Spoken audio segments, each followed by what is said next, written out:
Assalamualaikum warahmatullahi wabarakatuh. Perkenalkan, nama saya Fajrawati Dwi Sari Ibrahim. Saya dari kelompok 5. Saya akan membahas materi-materi dari kelompok 1 sampai kelompok 6. Yang pertama itu kelompok 1 yang materinya tentang proses sistematika manajemen strategi. Yang pertama itu pengertian manajemen strategi. Manajemen strategi ini adalah proses formulasi dan implementasi rencana dan kegiatan yang berhubungan dengan hal-hal vital, pervasif dan berkesinambungan bagi suatu organisasi secara keseluruhan.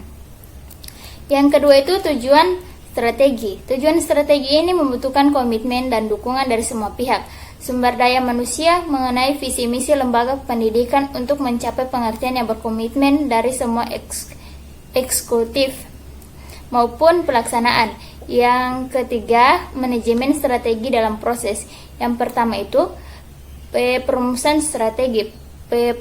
Perumusan strategi ini tahap perumusan strategi perencanaan eksekutif merumuskan visi misi organisasi, pembuatan profil organisasi, mengenali peluang dan ancaman eksternal organisasi, menganalisis alternatif strategi, menetapkan sasaran jangka panjang, dan memilih strategi induk. Dan yang kedua, implementasi strategi. Tahap implementasi ini, pemimpin melakukan perumusan strategi operasional, menetapkan sasaran-sasaran tahunan, jangka waktu pendek, kebijakan, motivasi, dan pemberdayaan sumber-sumber yang tersedia untuk merealisasikan rencana strategi dan melembagakan strategi. Dan yang keempat itu pengendalian dan evaluasi. Tahap pengendalian dan evaluasi ini, pemimpin melakukan pengawasan dalam rangka mendorong kelancaran pelaksanaan kegiatan-kegiatan yang akan dilaksanakan. Oke, baiklah, selanjutnya karakteristik, komponen, dimensi, dan proses manajemen. Yang pertama itu strategi dalam dunia pendidikan. Strategi dalam dunia pendidikan. Manajemen strategi ini, yang pertama itu manajemen strategi mewujudkan dalam bentuk perencanaan yang berskala besar dan yang kedua merencanakan strategi yang berorientasi ke masa depan. Selanjutnya visi misi organisasi sebagai acuan dalam penyusunan rencana strategi. Dan yang keempat, adanya keterlibatan pemimpin puncak dalam penyusunan rencana strategi. Yang kelima, hasil rumusan rencana strategi diimplementasi melalui fungsi manajemen. Yang kedua itu komponen manajemen strategi. Yang pertama, komponen manajemen strategi itu meliputi proses perumusan visi misi, tujuan strategi, dan tujuan utama. Yang kedua, komponen perencanaan operasional meliputi proses perumusan sasaran atau tujuan operasional. Dan berikutnya dimensi manajemen strategi. Yang pertama itu dimensi waktu, orientasi masa depan, dimensi internal dan eksternal. Yang ketiga dimensi pendayagunaan sumber-sumber, dan yang keempat dimensi multibidang, dan yang kelima pengikut serta manajemen puncak. Oke, baiklah, selanjutnya formulasi strategi lembaga pendidikan dalam upaya peningkatan mutu. Formulasi strategi peningkatan mutu. Itu formulasi strategi dalam peningkatan mutu itu tenaga pendidikan, yaitu merekrutmen pendidik dengan cara atau teknik yang dilakukan untuk memenuhi kebutuhan pendidik dengan menggunakan analisis kebutuhan kepala lembaga pendidikan. Kedua itu tahap-tahap formulasi strategi. Tahap pertama itu pengumpulan data dan analisis keterangan strategi. Yang kedua formulasi strategi. Yang ketiga perencanaan proyek induk strategi. Dan yang keempat implementasi strategi. Dan yang kelima itu pemantauan, peninjauan, dan pembaruan strategi. Selanjutnya materi tentang analisis lingkungan eksternal dan internal. Satu itu bagaimana peran lingkungan terhadap eksternal dan pendidikan. Yang pertama itu lingkungan internal. Lingkungan internal ini merupakan lingkungan yang ada dalam suatu organisasi atau lembaga pendidikan tersebut. Selanjutnya Lingkungan eksternal ini atas unsur-unsur di luar organisasi atau lembaga yang sebagian besar yang tak dapat dikendalikan dan berpengaruh dalam pembuatan keputusan oleh manajer. Selanjutnya, assessment of product market. Yang pertama itu strategi marketing dalam lembaga pendidikan. Dalam strategi marketing lembaga pendidikan ini itu merupakan konsep marketing lembaga pendidikan secara historis. Kata strategi ini dipakai istilah oleh dunia militer. Tujuan utama dari strategi lembaga pendidikan ini agar perusahaan dapat secara objektif kondisi-kondisi internal dan eksternal sehingga perusahaan dapat mengantisipasi perubahan lingkungan eksternal. Dan ada beberapa konsep alternatif yang dilakukan oleh organisasi dalam menjalankan kegiatan marketing, yaitu seperti konsep produksi, konsep produk, produsen menghasilkan produk yang baik, dan yang keempat konsep penjualan, dan yang terakhir konsep marketing. Selanjutnya materi kelompok 2, yaitu materinya tentang manajemen strategi dalam pendidikan. Yang pertama itu manfaat besar dari manajemen strategi adalah memberi peluang bagi organisasi memperdayagunakan individual. Selanjutnya materi tentang hierarki manajemen strategi. Hierarki adalah sebuah sistem di mana dibentuk sebuah urutan atau jenjang yang diurutkan berdasarkan kekuasaan atau wewenang mereka. Semakin ke bawah mereka semakin kecil, sedangkan semakin ke atas wewenangnya semakin besar. Selanjutnya jenis-jenis strategi. Yang pertama itu strategi produksi. Strategi ini untuk menetapkan apa yang menjadi produk unggulan, produk kompetitif, dan produk baru sesuai dengan kompetensi pokok yang dimiliki. Yang kedua, strategi pemasaran. Strategi ini untuk menetapkan pasar mana yang akan digarap, kondisi pasar yang bagaimana yang akan diinginkan, dan lain sebagainya. Yang ketiga, promosi. Strategi promosi. Strategi ini merupakan kelanjutan dari pemasaran atau produksi, di mana promosi apa yang dihendak dihancurkan, media apa yang akan digunakan untuk promosi, dan sebagainya. Yang keempat itu strategi keuangan, di mana berkaitan dengan pendanaan serta ketersediaan dana baik berupa produksi, pemasaran, dan bagian fungsional lainnya. Selanjutnya, strategi sumber daya manusia. Strategi ini merupakan yang paling penting dan harus mencakup seluruh fungsi manajemen. Selanjutnya, strategi yang lainnya yaitu selanjutnya strategi fungsional lainnya. Ini berkaitan dengan pihak luar atau seperti supplier, konsultan, agen, dan yang lain dan sebagainya, dengan memperhatikan transparansi dan kejujuran dan keterbukaan. Selanjutnya, materi strategi sebagai suatu proses dalam pendidikan. Adapun proses manajemen strategi ini secara garis besar terdiri dari 3 tahap, yaitu strategi planning, strategi implementasi, dan mentoring dan evaluasi.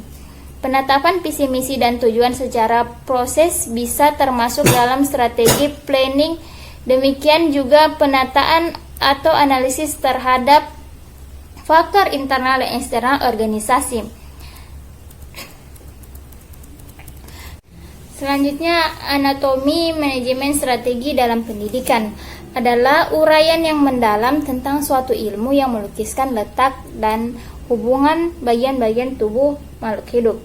Manajemen strategi dalam pendidikan merupakan suatu pengelolaan atau satuan pendidikan berdasarkan pendekatan terhadap analisis kekuatan dan kelemahan, peluang dan tantangan yang merancang aktivitas dalam merangka mencapai visi misi dan tujuan sekolah yang telah ditentukan.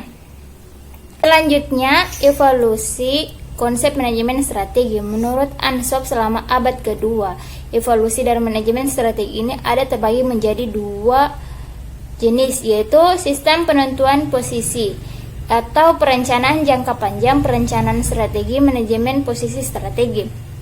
Yang kedua, sistem real time atau manajemen masalah signal yang kuat, manajemen masalah signal yang lemah, manajemen yang kejutan.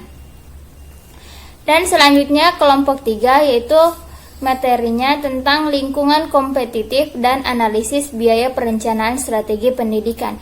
Yang pertama itu pengertian lingkungan. Pengertian lingkungan ini menurut KBBI ada daerah, kawasan atau sebagai yang termasuk di dalamnya. Pengertian kompetitif ini merupakan suatu hal yang berhubungan dengan sebuah persaingan atau kompetisi. Dan analisis biaya perencanaan strategi pendidikan. Analisis EVA itu adalah external factor evaluasi, dan analisis IV internal factor evaluation, dan analisis SWOT. Analisis teori-teori manajemen strategi. Selanjutnya materi tentang analisis teori-teori manajemen strategi yang tepat dalam dunia pendidikan. Yang pertama itu analisis manajemen strategi dalam dunia pendidikan.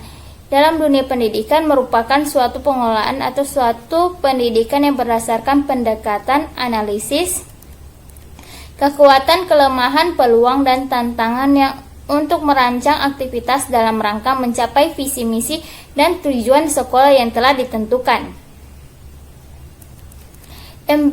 Selanjutnya materi tentang implementasi perubahan strategi dan future direction strategi. Yang pertama itu implementasi perubahan strategi. Dalam suatu perubahan dalam strategi itu sering mengharuskan adanya perubahan dalam struktur organisasi dengan dua alasan utama. Yang pertama, struktur yang menentukan bagaimana tujuan dan kebijakan yang ditetapkan suatu struktur harus dirancang untuk mempermudah perusahaan melaksanakan strategi, dan karena itu harus mengikuti strategi. Dan yang kedua, future direction strategi, yaitu rencana strategi yang merupakan komponen yang paling penting dalam manajemen sebuah organisasi. Karena mengapa ini sangat penting? Karena menjadi panduan dan pedoman dalam memberikan pelayanan kepada masyarakat dan stakeholder. Oke, selanjutnya materi tentang implementasi teori-teori dalam manajemen strategi dalam dunia pendidikan. Strategi ini merupakan implementasi perencanaan, pemantauan, analisis, dan evaluasi yang dilakukan secara berkelanjutan dari semua kebutuhan yang diperlukan untuk organisasi dalam upaya mencapai tujuannya. Mengacu pada teori-teori proses manajemen strategi, bahwa manajemen strategi ini setidaknya mencakup 3 hal, yakni perumusan strategi atau bisa disebut dengan formula strategi. Yang kedua, implementasi strategi, dan yang ketiga, evaluasi terhadap strategi. Selanjutnya materi tentang manajemen strategi dalam meningkatkan mutu pendidikan.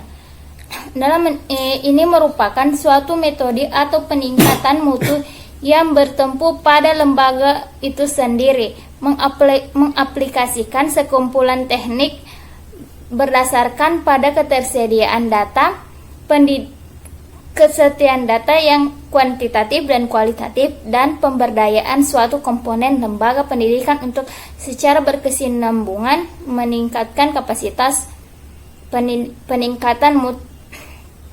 Peningkatan mutu ini memiliki prinsip-prinsip sebagai berikut. Yang pertama itu, peningkatan mutu harus dilakukan di sekolah atau madrasah. Peningkatan mutu hanya dapat dilaksanakan dengan adanya kepemimpinan yang baik. Dan yang ketiga, peningkatan mutu harus berdasarkan pada data dan fakta, baik bersifat kualitatif maupun kuantitatif. Dan yang keempat, peningkatan mutu harus memperdayakan dan melibatkan semua unsur yang ada dalam sekolah atau madrasah. Dan yang terakhir, peningkatan mutu memiliki tujuan bahwa sekolah atau madrasah dapat memberikan kepuasan kepada siswa maupun orang tua dan masyarakat. Baiklah, selanjutnya kelompok 4, materinya tentang konsep manajemen strategi sekolah. Konsep manajemen strategi ini digunakan di dunia pendidikan untuk lebih mengefektifkan pengelokasian sumber daya yang ada dalam rangka mencapai tujuan pendidikan. Yang pertama itu manfaat manajemen strategi.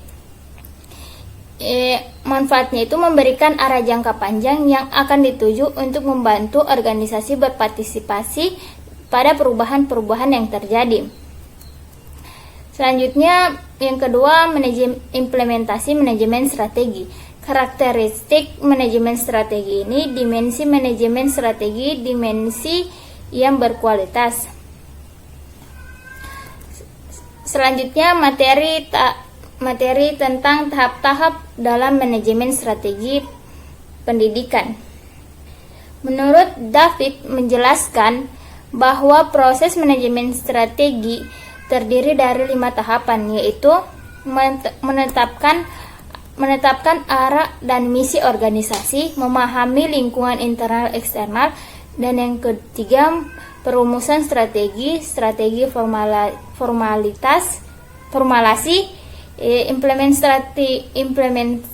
implementasi strategi, lalu evaluasi strategi. Oke, baiklah, selanjutnya materi tentang model balance scorecard dalam manajemen sekolah.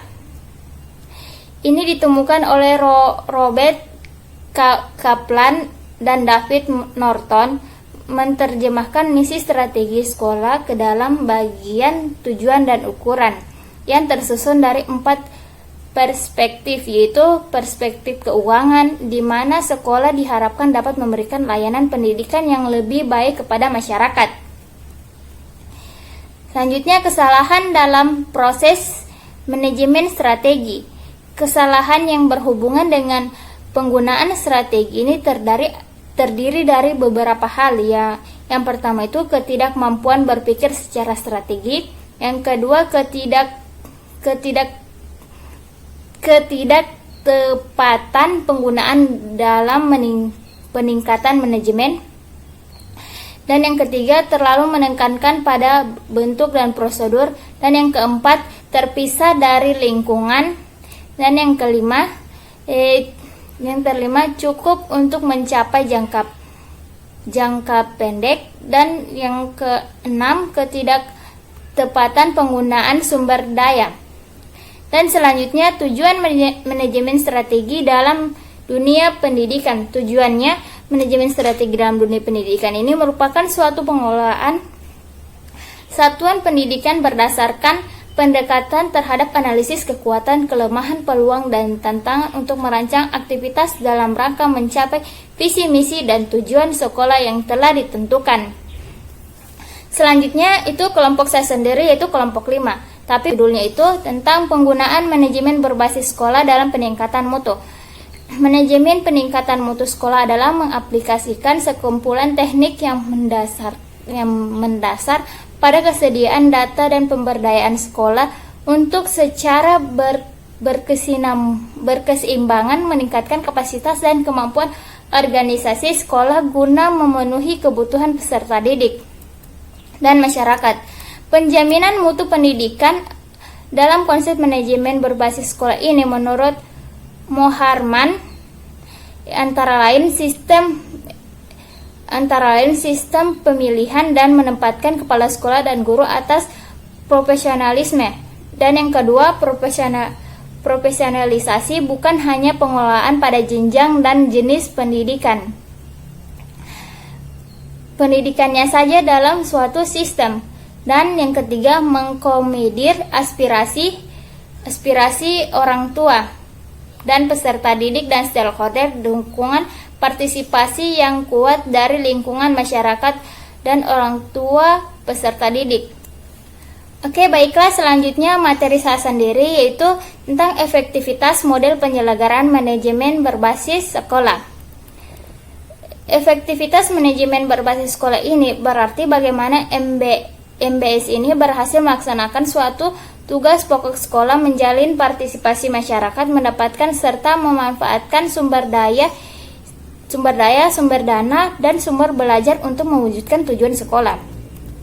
Aktivitas manajemen berbasis sekolah ini ada beberapa kegiatan yang mereka biasa laksanakan seperti merancang kurikulum, mengadakan tenaga kepegawaian, atau tenaga pendidik, dan mengadakan sarana prasarana, dan membentuk hubungan yang baik dengan humas. Selanjutnya ada tentang pelayanan khusus bagi sekolah itu sendiri maupun orang-orang yang masyarakat yang berada di sekitarnya.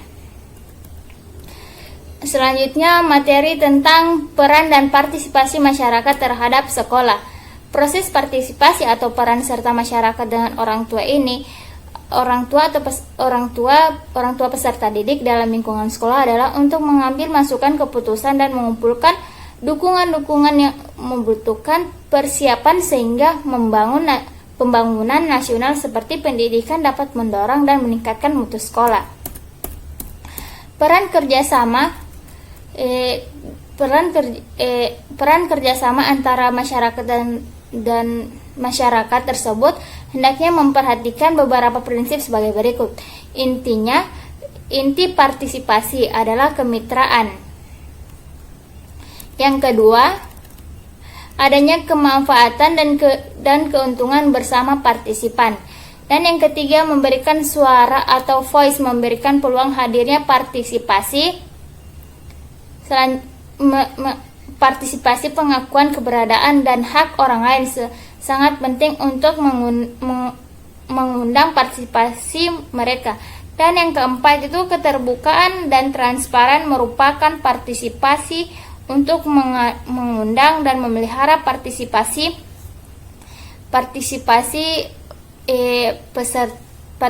pendidikan masyarakat dan orang tua.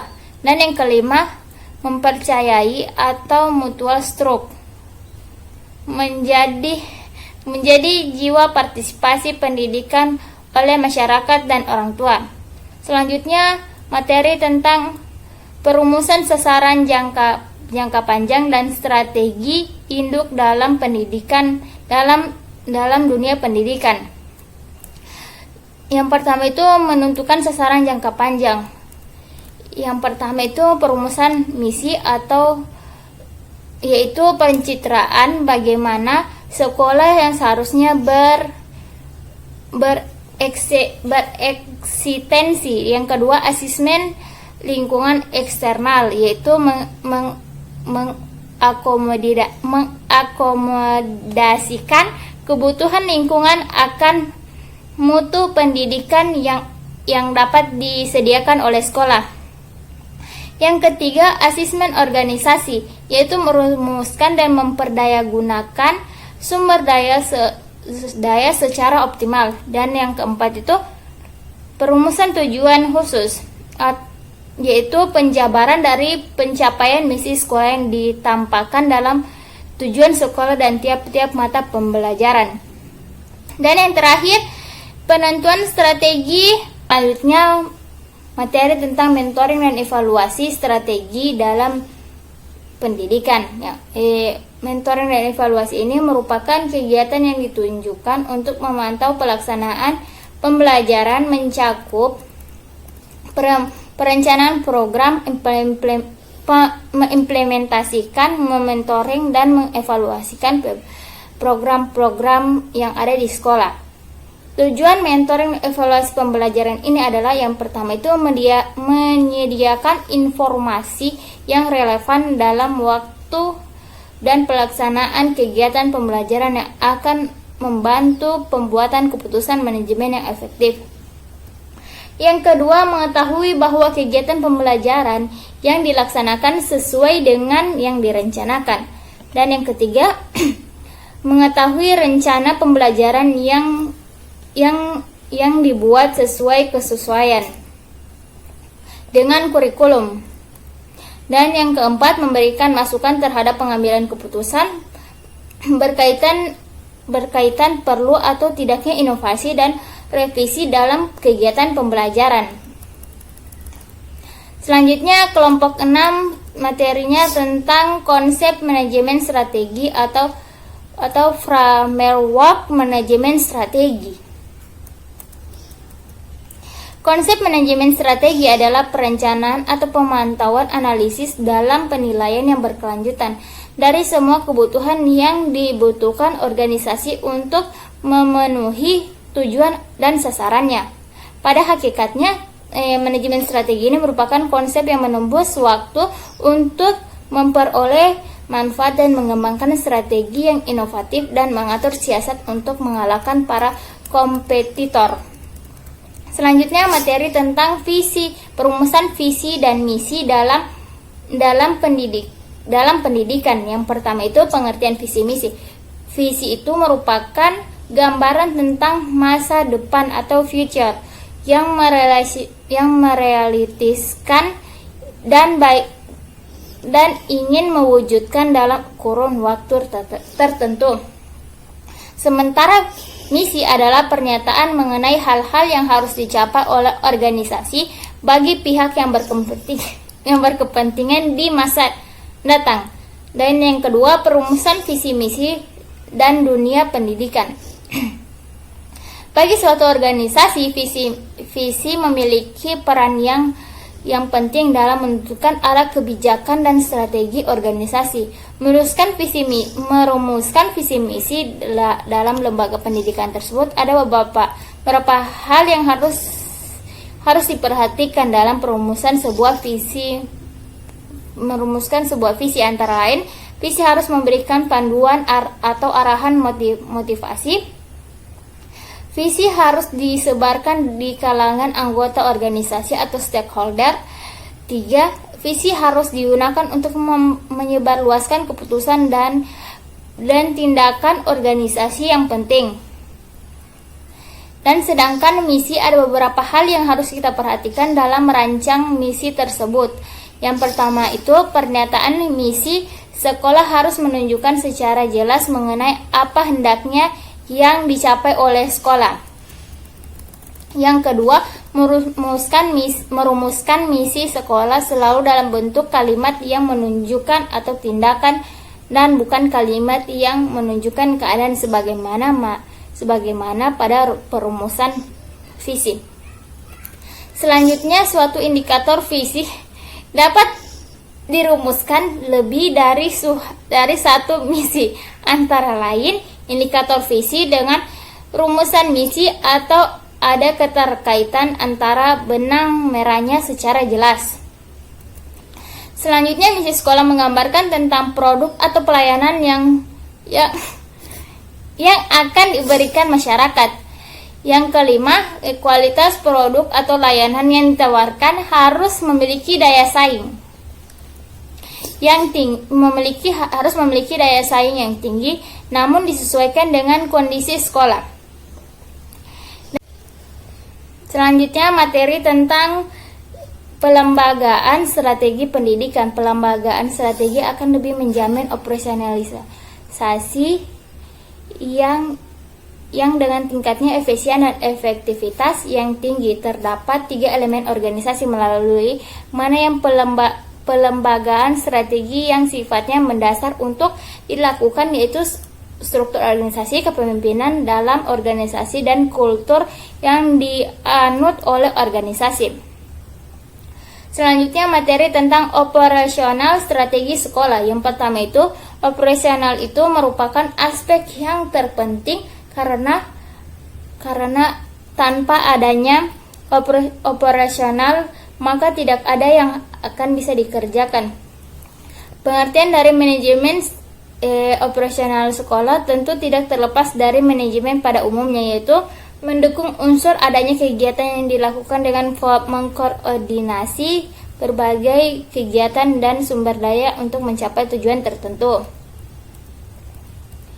Dan yang ketiga, pengelolaan sumber daya sehingga menghasilkan jasa pendidik yang diharapkan.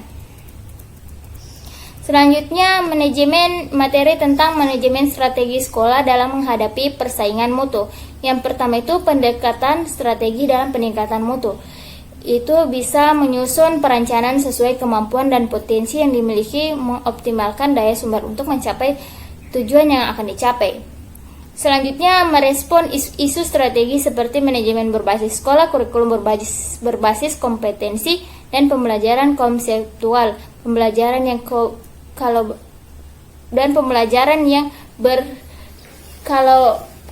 kolaboratif dan kooperatif dan sebagainya. Dan selanjutnya, menyusun strategi secara objektif, ilmiah, sistematis, bukan atas dasar kehendak pribadi. Yang kedua itu strategi program peningkatan mutu pendidikan. Yang pertama itu menghasilkan lulusan yang berkualitas. Yang kedua, pemantapan keberadaan madrasah, keunggulan yang menghadapi dan persaingan, dan yang terakhir mewujudkan pertumbuhan dan perkembangan yang didambakan di masa depan. Baiklah, itulah presentasi dari saya. Apabila ada kesalahan kata, mohon dimaafkan. Billahi fisabil haq, fastabiqul khairat. Assalamualaikum warahmatullahi wabarakatuh.